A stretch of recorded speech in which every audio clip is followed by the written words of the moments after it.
po. Kasi unang-una, ang ipinalit nila ay isang crocodile. Nakita niyo naman po that it is a product of a dynastic family pa rin ang pumalit. Kumbaga, nagpalit lamang ng ulo. Pero sabi ko nga, hindi nagpalit ng ulo. Parang nagkaroon pa ng dalawang ulo. Ang Kongreso ngayon, at ito ay two-headed monster, hindi natin papayagan ito. Then, through election that happened in Congress today, ay kanina, kasi yesterday na pala.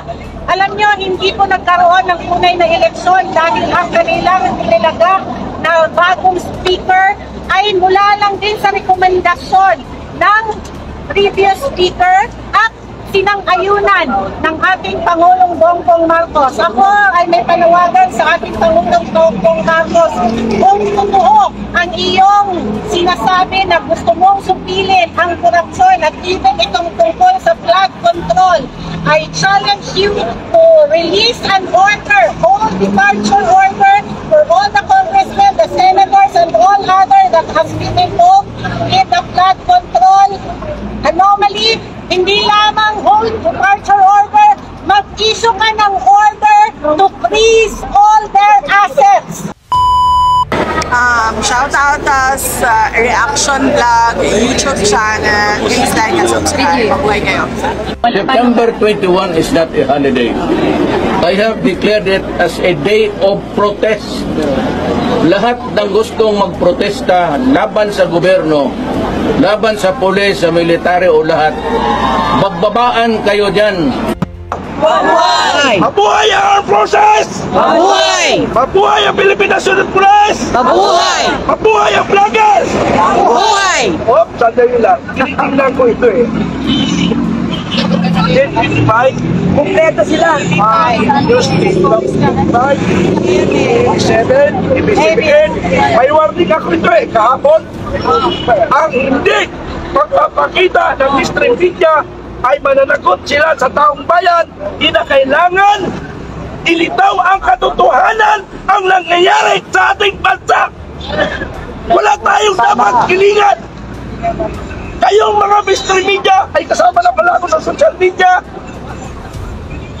ay dapat lahat ng impormasyon, lalong-lalo na ang nakawal, dapat malaman ng Pilipino na kinagago, tinatarantado tayo.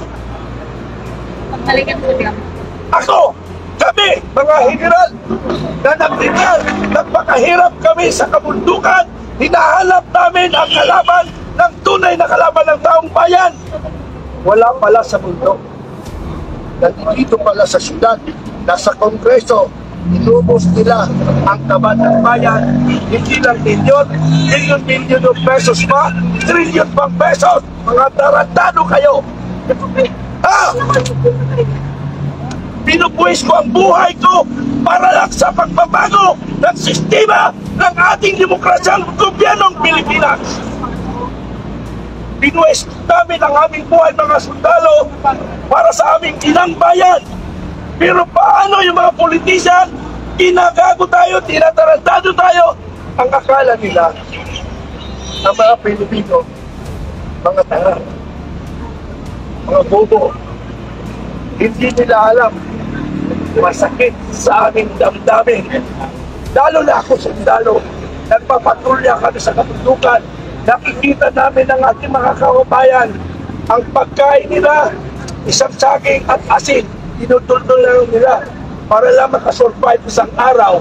Pero kung mga anak na politician, pag nag-order sa restaurant, 175,000, isang kainan lang, nagagawang pa sa bayaran. Hindi ba katarantaduhan yan? Ha? Hindi ba katarantaduhan yan? 20,000. Ha? Nagagawang pa, mayroon pa nga 700,000 plus. Ha? 759. Koneksyon tinuloy ka ko, 759,000 sa isang kainan lang. Diba? Mali. Dalawang tao. Mali. Barya lang sa kanila yun. Sabi pa nga, ay barya lang.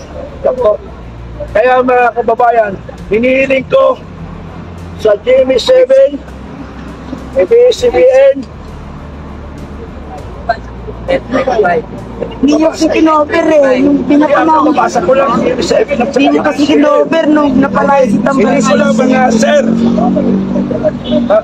Magbibisita kami sa inyong opisina, GMA7 and ABS-CBN. Sana maging tunay kayong Pilipino. Tama. Tunay kayong Pilipino. Isang palakpak mo na mga kaibigan. Yes, isang kulay lang tayo. Kayo Isang ang kulay lang giro. tayo. Ba't mag-iwawalay? Bakit tayo kumakampi sa magnanakaw? Ha? Alam nyo, yung September 21, ha? Pinag-aralan ko lahat yun. Marami nag-invite sa akin. Dito ka na sa 21.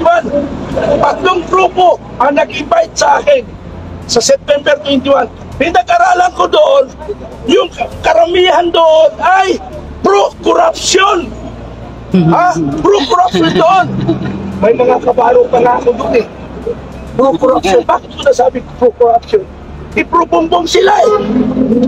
Pabor sila sa nakaw. Sabi ko, sir, hindi nyo ba nakikita ang mga nangyayari sa ating bansa?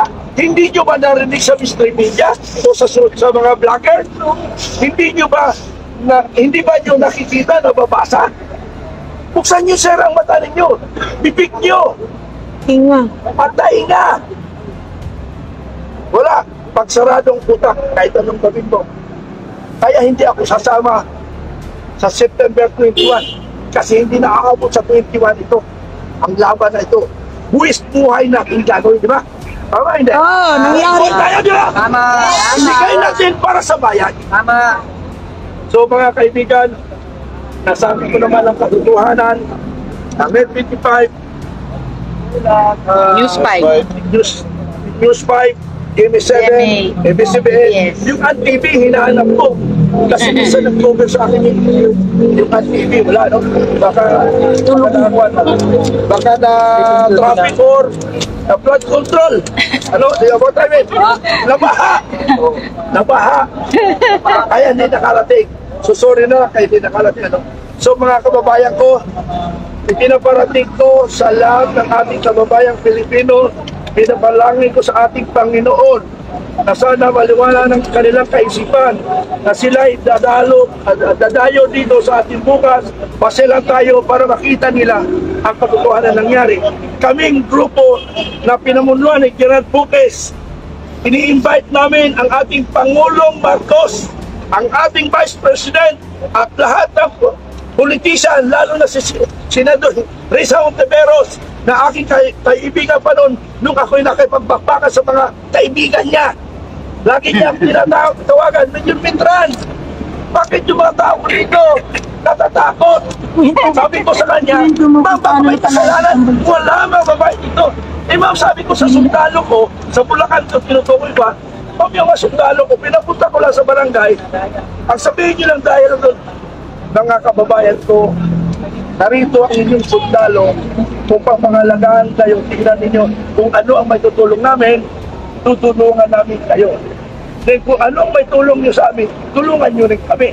So yun lang ang pinahayag ko. Walang nakakatakot doon, di ba ma'am? At sagot nyo sa akin, pwede bang inviting kita sa Congress?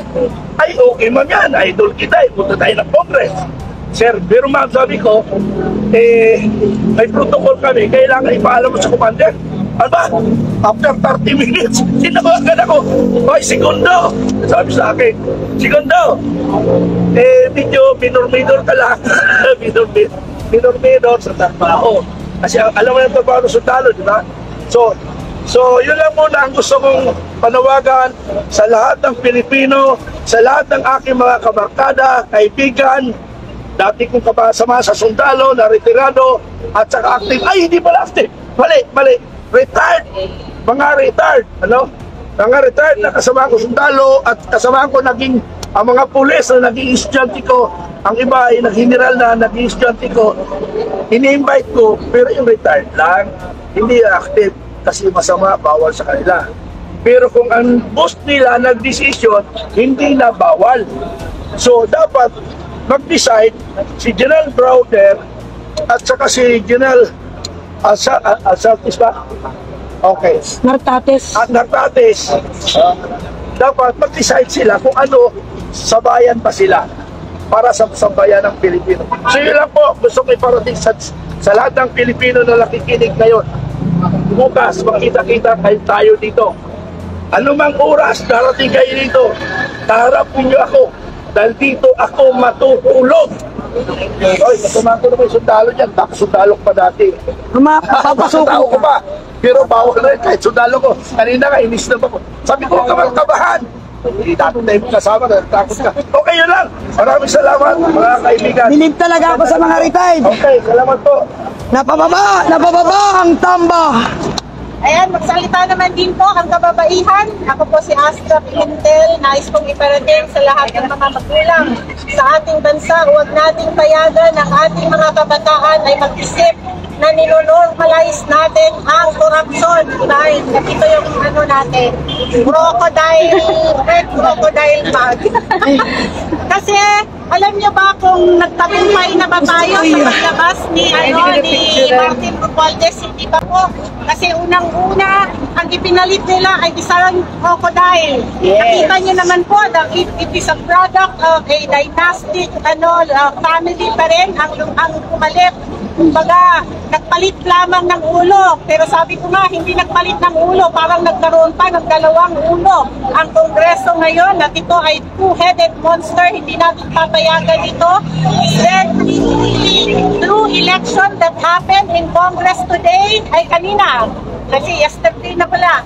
Alam nyo, hindi po nagkaroon ng tunay na eleksyon dahil ang kanilang nilaga na bagong speaker ay mula lang din sa rekomendasyon ng previous speaker at sinang-ayunan ng ating Pangulong Bongbong Marcos. Ako ay may panawagan sa ating Pangulong Bongbong Marcos. Kung totoo ang iyong sinasabi na gusto mong supilin ang korupsyon at even itong tungkol sa flood control, I challenge you to release an order, all departure order for all the congressmen, the senators, and all others that has been involved in the flood control anomaly. Hindi lamang whole departure order, mag-issue ka ng order to freeze all their assets. Ang bangko nila, ang lahat ng mga asset nila na nandito sa Pilipinas, mag-order ka ng increase mo para hindi nila mailabas sa bansa at magamit pa ito para sa kanilang personal na mga pakay. Cronyism must not have a place in a society that is the Philippines. Nais kong panawagan sa ating mga kabataan, tumayo tayo. Huwag tayong sumama doon sa mga grupo na nag-i-influence sa atin na magtakip tayo ng ating mukha at magdala ng mga bato dahil we are a peace-loving people and we are a God-loving people. Ang gusto natin, tunay na pagbabago at makakamit natin ito pagsama-sama tayo. Lahat tayo ay kayumanggit na lumalaban para sa korupsyon at katiwalian. Sama-sama natin gawin ito bilang mga magulang na gusto natin ang makiwasay ng future para sa ating kabataan. Maraming salamat po. Hindi mapipis yun, si Astra. Hindi mapipis yung asset nila.